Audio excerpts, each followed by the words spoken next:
Higit 400,000 pisong halaga ng hinihinalang shabu ang nakumpiska mula sa isang lalaki na nagpakilalang police asset sa La Paz.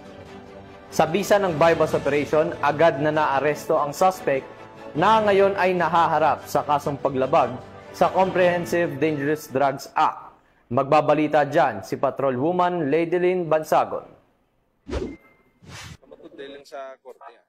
Arestado sa isinagawang drug by bust operation ng City Drug Enforcement Unit 6 ang isang lalaki na umano'y nagpakilalang asset ng pulis matapos makuhanan ng tinatayang 400,000 na halaga ng hinilaang shabu sa Barangay Laguda, La Paz, Iloilo, pasado alas 10 ng gabi nito lamang ika-10 ng Nobyembre taong kasalukuyan. Kinilala ni Police Captain Roque Jimeno III, Officer in charge ng City Drug Enforcement Unit 6 ang suspect bilang si alias Toto Bert, 36 na taong gulang. Ayon kay Police Captain Jimeno III, nabentahan ng suspect ng isang plastic sachet ng hinilaang shabu ang isang pulis na nagpanggap na pusher-buyer. Matapos ang transaksyon, agad na dinakip ng mga otoridad si alias Bert. Sa masusing paghalughog, na-recover mula sa kanyang 6 pang plastic sachet ng hinilaang shabu na may kabuuhang timbang na 60 gramo at tinatayang nagkakahalaga ng 408,000 pesos. Dagdag pa ng mga pulis, matagal nang minamanmanan si alias Bert dahil sa mga ulat na patuloy itong sangkot sa iligal na bintahan ng droga sa naturang lugar. Sa kasalukuyan,